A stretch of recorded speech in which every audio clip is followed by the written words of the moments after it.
Hey, sports card fans, it's John, Wade Boggs fan. Hope you're all doing well.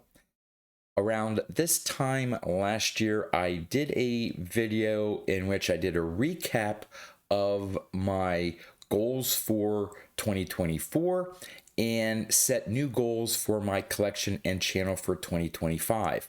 So I thought I would do a similar video where I would go over how I did in 2025 versus the goals that I set at the beginning of the year, and set some new goals for my collection and YouTube channel for 2026. So starting off with the goals I set for myself for my collection at the beginning of 2025. I had hoped to complete 3 player runs. The first one was Frank Robinson, and I was able to complete his playing days run. The second one was Jim Palmer, and I did fall 2 cards short of completing his run. I'm still missing his 1968 and 1982 cards. And the last one, which I wasn't quite sure whether I was going to complete or not, it all came down to the big rookie card. But the one that I thought I had an outside chance of completing was the Hank Aaron run, and I was able to complete that. So 2 out of the 3 player runs I was able to complete. And again, for Jim Palmer, I only fell 2 cards short. For my 2 100 card lists that I've been working on now for, I think the big one I've been working on for, I bet just close to 4 years, and the smaller one, maybe about 2 years now. The first one, the 100 cards for $100,000 list.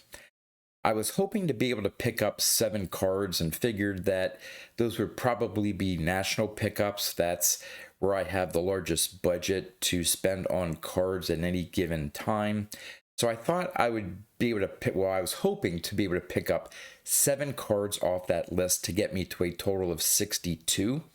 Actually, I was able to pick up 9 cards off that list, so I stand at 64 cards out of that 100 card list. And I thought I would quickly just show those 9 pickups. These are sort of in order of how I picked them up during the year. First one is the 60 Topps Hank Aaron. The 74 Topps Ted Williams card number 1.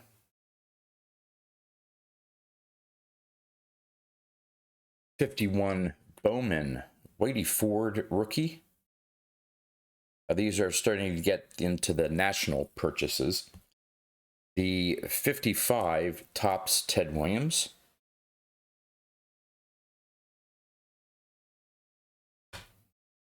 The 57 Topps Hank Aaron. I needed 4 cards at the start of the year, and I was able to pick up all 4 at the National. I think it was 4.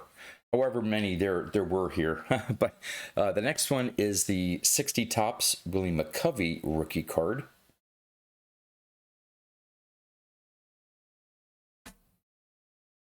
Then the 63, it was only 3 that I needed by the time the National rolled around. So there's the 63 Topps.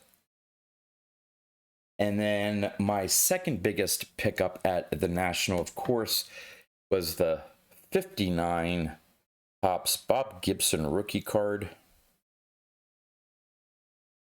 And the big purchase, which was my big card purchase for the year that I was hoping to be able to find at the National, and I was able to, and it's one of the highlights of my collection. Of course, it's the Hank Aaron rookie card. Still can't believe that I finally have this card in my collection. Just a beautiful copy there, even though it's a 1.5. So I did very well on my 100 cards for $100,000 list. Now for the 100 cards for $10,000 list. I don't know what I was thinking when I put this goal or this number for the goal for 2025, but I was hoping to pick up 40 cards off of that list, which would get me to 83 cards out of the 100 cards. And I don't know what I was thinking when I said 40. Given my monthly budget, I don't know how I thought I would be able to pick up 40. I did pretty well. I did half of that. I picked up 21 cards. So I stand at 64 cards. And my previous video, I just picked up card number 65. So I'm already on my goal for 2026. But at the end of 2025, I finished with 64, which is a pickup of 21, which isn't quite 2 cards per month. And with the number remaining 64, that leaves 36 cards off of my list. So I'll talk about that when I get into my 2026 goals. But quickly, let's show off. And again, these are in order in which I picked them up during the year. Start off with the 61 Topps Warren Spahn.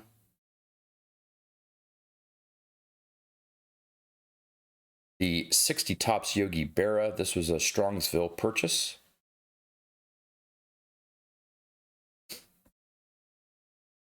'73 Willie Mays.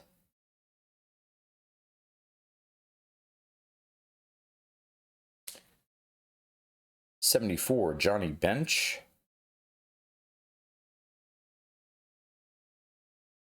The '74 Nolan Ryan.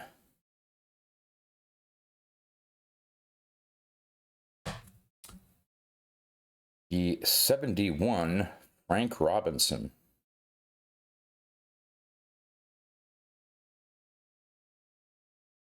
The 1970 Harmon Killebrew. You'll see a lot of Harmon Killebrews on this list.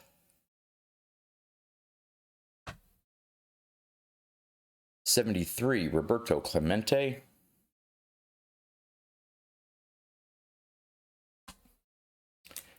The '58 Topps Warren Spahn.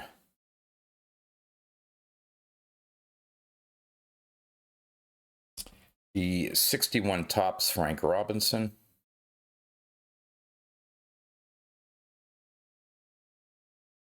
The '58 Frank Robinson.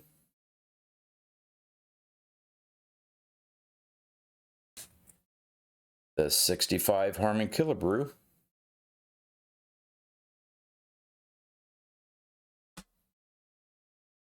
The '71 Johnny Bench.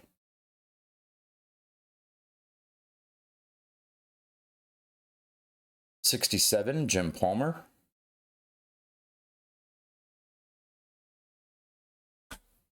This one was previously owned by Dylan Double D Vintage Baseball Cards, which I didn't find out until after the fact. He sold it, and I bought it from where he sold it from. Anyway, the '59 Harmon Killebrew.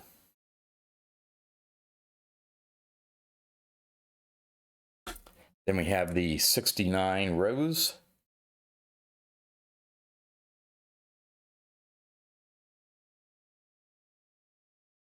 The '61 Killebrew.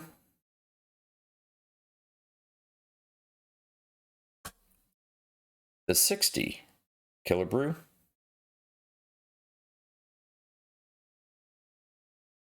The '58, or the '68, sorry, the '68 Killebrew.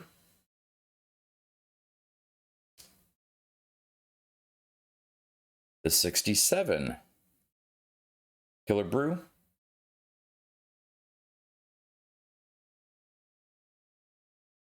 And the '62 Killebrew.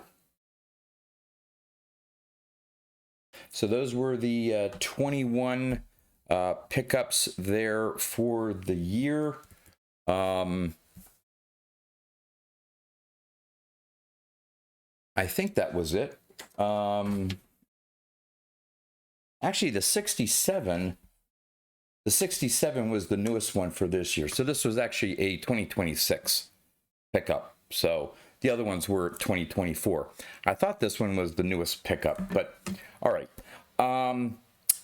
The other thing I was hoping to do for 2025 was a long time project that I had been working on, a little bit of a labor of love, was a hand-built 1978 top set. Again, for those of you who may not be too familiar with the history of my channel, 1978 was the year I first started buying packs of cards. So that set has a very special meaning to me.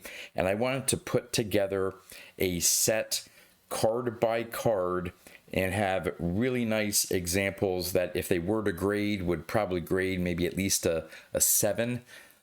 Maybe not all of them reach that, but they're nicely centered, no ink blotches and all that stuff, nice corners. And I was able to complete that set. I think I was 2 or 3 cards short, the main rookie cards for that set I was missing. I was able to pick both of them up. Regarding 1978, I was also working on my PSA Hall of Fame run for 1978, and with Dave Parker getting inducted to the Hall of Fame last year, now I became 1 card short of completing that. So I was hoping to pick up a 1978 Dave Parker, and for my PSA run, I want to try to get all of them at least a PSA 8. Was not able to find the right copy. With him getting elected to the Hall of Fame, man, even in a PSA 8, some of the cards initially were going for well over $100 in a PSA 8. They've come back down. They're still selling at around the $60, $70 range. I still think that's just way too much to spend for a Dave Parker PSA 8. So I've been holding off. I don't want to overspend on that card. I can be patient, so I'm going to roll that over to 2026. Hopefully there'll be more cards graded, people trying to capitalize maybe on some Dave Parker graded cards, or some others decide to hit the market, and with some increased supply, I'm hoping that the prices come down a little bit. So I was not able to recomplete my 78 Topps Hall of Fame run in graded cards. For my big pickup, I was hoping to pick up the Hank Aaron rookie card, and I was able to do that. And in general, I didn't have a specific number, but I wanted to add some more Wade Boggs cards to my collection. Nothing crazy, nothing too expensive. Pretty much, if I could find some missing Playing Days cards in my checklist that I didn't have, maybe try to pick some of those up. And for the newer stuff, just the base copies, maybe a couple parallels here, but nothing really low serial number or high cost items. So yeah, I did add to my Wade Boggs collection, but nothing that comes to mind that was a really huge purchase. As for my YouTube channel and the YouTube community, I wanted to attend the Strongsville show and the National, which I did. Had a wonderful time at both shows. I wanted to continue the Two Guys, One Hobby collaboration with Dawn's Field of Dreams, and we did that. We did 13 episodes last year, and hopefully we'll continue to do more episodes this year. I wanted to make it a priority to respond to every single comment that people have left on my videos, and I was able to do that. Sometimes I did get a couple days behind, but I always caught up and replied to every single comment. So thank you for all of you who do comment on my videos, and I will reply to every single one of them. Watch more YouTube content. I think I did step up my game a little bit. I'm trying to do even more in 2026. I want to see as much as I can of the stuff that the videos that you put out talking about your collection, various aspects of the hobby. And I make a point for almost every video. There's some other videos that talk about different subjects that I just decide to click on and watch from certain influencers that say that I may not give a like to, but all of the channels that I follow, members of the YouTube sports card community, whenever I watch one of your videos, I make sure to hit that like button. And basically my last one for the community and stuff was in my collection and the hobby was just to have fun, and I certainly had a lot of fun in 2025. I really enjoyed continuing to grow my collection and being part of this great YouTube community. All right, 2026 goals. Some player runs that I would love to be able to complete. Jim Palmer playing days run, again, just missing 2 cards, his 68 and his 82. As you notice, I've been picking up a lot of Harmon Killebrew cards in 2025, so I would love to be able to complete his playing days run. I'm 5 cards short. I need his 58, which is probably going to be the hardest. Really hard to find a well-centered copy in a mid-grade to fit my budget. So I need his 58, his 63, the 69, 71, and believe it or not, I still need his 74. I haven't pulled the trigger yet. That card is sneaky to find well-centered. And I've seen a lot that have a diamond centering to it. There's one I may pull the trigger on, but yeah, the 74 is not that expensive, but it's just one that I haven't found the right copy yet. Johnny Bench. I need 2 more cards. One of them is, believe it or not, a little bit harder than I thought would have to pick up. I'm missing 2. His 1970, which is, of course, a high number series card, so it's not cheap.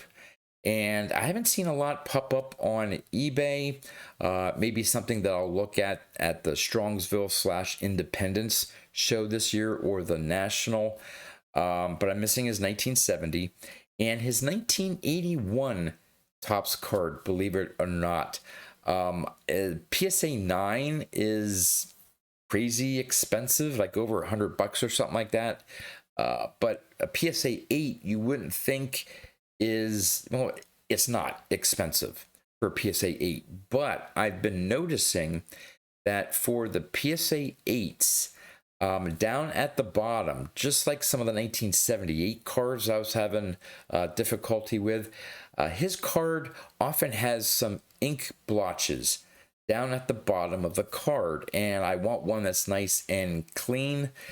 So his 81 Topps card has been a bit of a struggle for me. So maybe I'll pick up those 2 cards to complete the Johnny Bench run.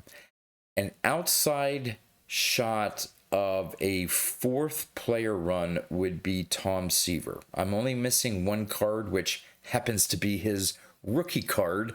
So it's a 67 high number series card that would definitely have to be a national purchase.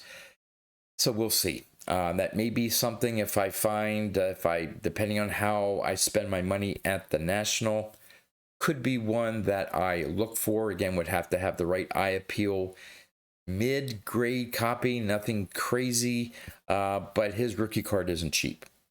All right, for my 100 cards for $100,000 list, would like to maybe pick up 6. Again, I'm getting to the point where the cards that are remaining on that list are more and more expensive. At some point here, I'm going to be looking at cards that at a minimum are $500 to $1,000 or more.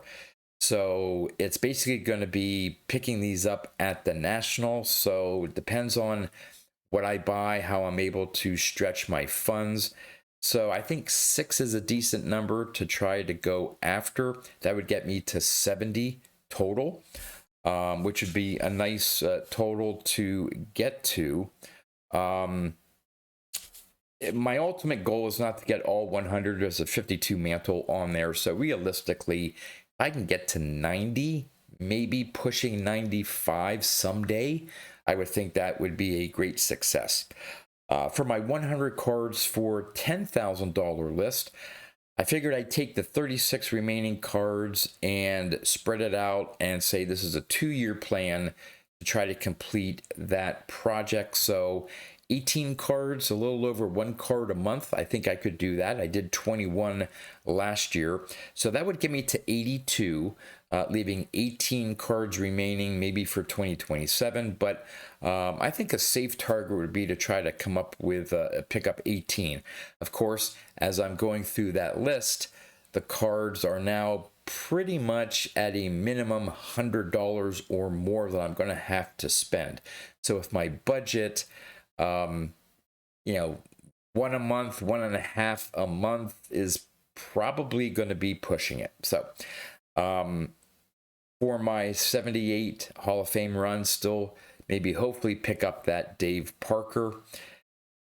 All right, for my big pickup for the year, at this year's National, as opposed to last year's National, where I really was hoping to be able to get a Hank Aaron rookie card. I knew I was going to have enough funds that I would be able to pick up a low grade copy and still have money left to buy other cards. I don't want to go to the National and spend all my budget on one card. So my goal card, my big pickup, hopefully for the National, I don't have any Jackie Robinson cards in my collection, and I would love for my first Jackie Robinson card to be the 1950 Bowman. Just love that set. Love the image of Jackie Robinson there. It's not a close-up image of him, but it sort of reminds me of the 1933 Gaudy Babe Ruth. I think it's card number 144, where you see his entire body in the swinging pose.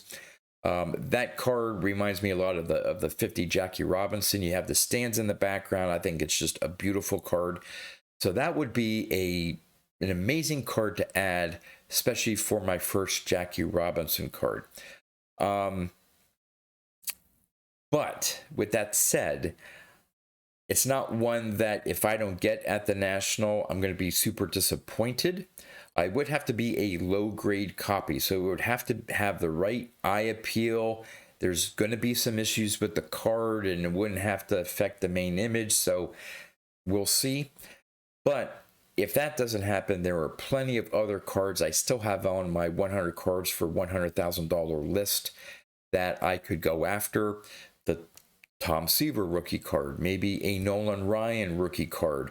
There are several Mickey Mantle cards remaining on my list, and a couple other key rookie cards. Who knows, maybe I'll go after a Sandy Koufax rookie, or I'm going to leave myself a lot of flexibility at this year's National. But again, the first card I am going to try to target to see if I can come away with, since it would be the biggest purchase of the National, and then I'd figure out how much money I have remaining to spend, would be the 50 Bowman Jackie Robinson. Of course, I'm going to leave myself open for those squirrel cards, those cards that don't meet the 200 card projects that I'm looking at, some weight Boggs that I decide that I want to pick up.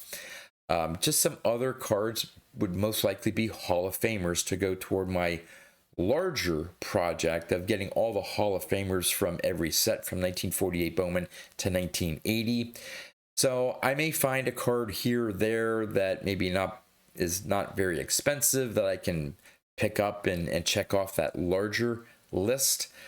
But again, I'm working off of limited funds here, so I don't want to go too far off on a tangent, because I really want to knock off the 100 cards for $10,000 list. I want to get that one done, and actually I want to start a second 100 card list. That may not be until 2027 or 2028. So I want to stay focused on that, but I'm going to leave myself open for, hey, if I see a really cool card that's not that expensive of a Hall of Famer, I may pick it up. And finally, my Wade Boggs collection, I still want to pick up more cards of his. I'm going to focus on trying to fill in the gaps of his Playing Days run cards. Some of these, they're inserts, or I should say inserts or parallels that just don't pop up on eBay that often. There's one that has shown up twice now, and both times has gone over $100. It's a parallel that I'm trying to think what the stated print run is. I think it's around 100 or less than 100. And so when one comes up, it goes for a decent amount of money, and I lost out on one, and the second one I just didn't have the funds available at the time.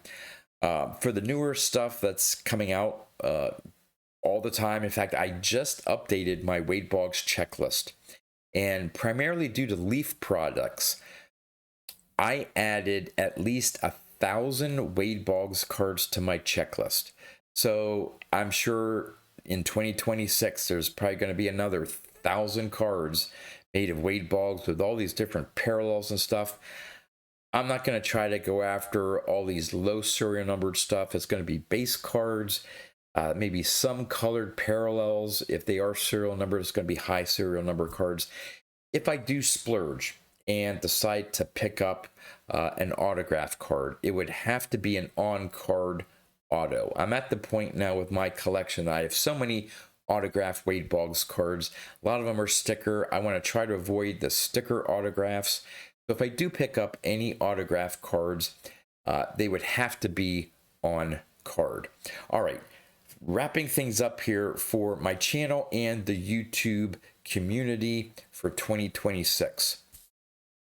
I'm going to be attending the now Independence show in April and the National. So I'll be attending both shows. Looking forward to it.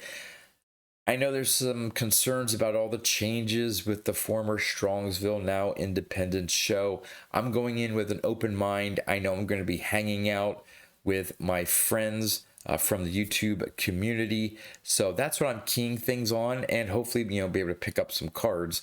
But it's the community involvement, hanging out with everyone, that I'm going into this with a positive attitude, even though there's a lot of changes with that show. Hoping to do more Two Guys, One Hobby episodes with Dawn. We don't have a set schedule for these videos. I think it's my turn to pick the next guest, so I have to think about that. It's whenever we have time in our schedules to put something together, so it would be nice to be able to do one at least once a month, but we'll see. Again, continue to leave or reply to all the comments left on my videos. And in addition to hitting the like button on the videos that I watch, I want to try to be more interactive and put a comment on all of your videos that I watch. Even if it's, hey, nice card, great pickups, great job, or whatever it is, just to let you know that I was there and watched the video. So I'm going to try as best I can to leave some sort of comment for you when I watch your videos. There's been to say that last year was, I don't even know how you want to state it. It was crazy.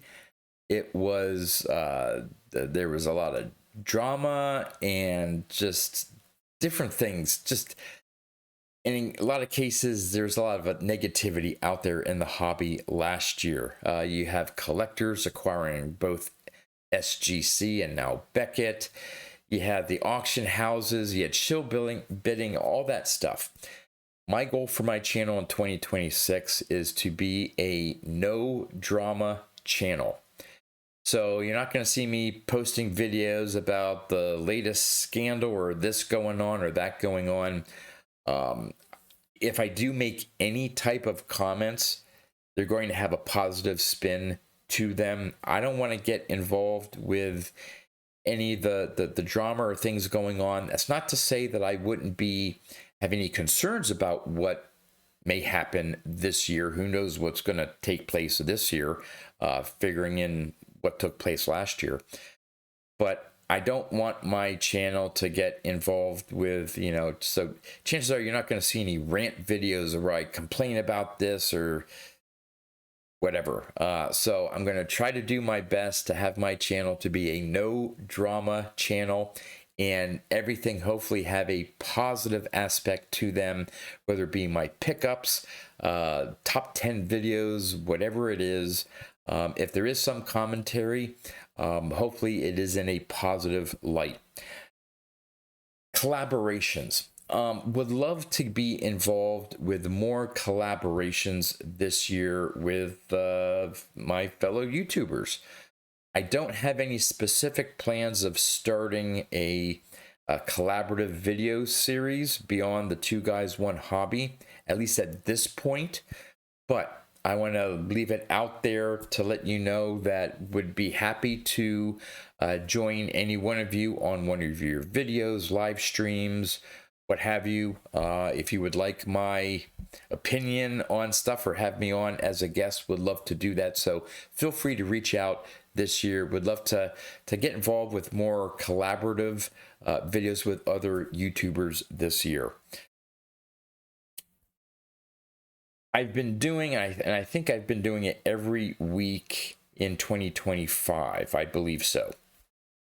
Every Tuesday, I've been doing a video where I show off some of my Wade Boggs cards in my collection. And even though those videos struggle to even get 50 views, I'm going to continue to do those videos because a big part of my collection is my Wade Boggs collection. Even though a lot of my followers or subscribers or those that watch my videos on my vintage baseball cards, that's what you're into. I understand that you're not really into Wade Boggs cards. I get it. But just for me and my enjoyment of my collection, I love looking through and showing off my Wade Boggs cards. So I'm going to continue those weekly videos. I show about 7 cards from my collection. I'm going in a chronological order through my cards. And so, yeah, I'm going to continue doing them, even though maybe not a lot of you are interested in watching it. I'll have it there for posterity, for my family to someday watch and show how much I enjoy my Wade Boggs cards. So I'm going to continue to do those weekly videos. One last thing, well, next to last thing, and it's a bit of a shameless plug. In the description of all of my videos recently, if you feel the need to want to support my channel, I've started an Etsy store. Now, I can't claim to be any type of artist or graphic artist like Scott Reindeer Studios. He's an amazing artist, and definitely go support him and his Etsy channel with his t-shirts and stuff. But I started my own Etsy store, come up with some different t-shirt ideas and stuff. So if you want to check that out, in the description of every video I have will be a link to my Etsy store. Check some of my t-shirts out, and if you have some suggestions for a t-shirt that you would like to see, let me know, and I can maybe put something together. This isn't meant to be any type of competition with Scott. Scott has a great following.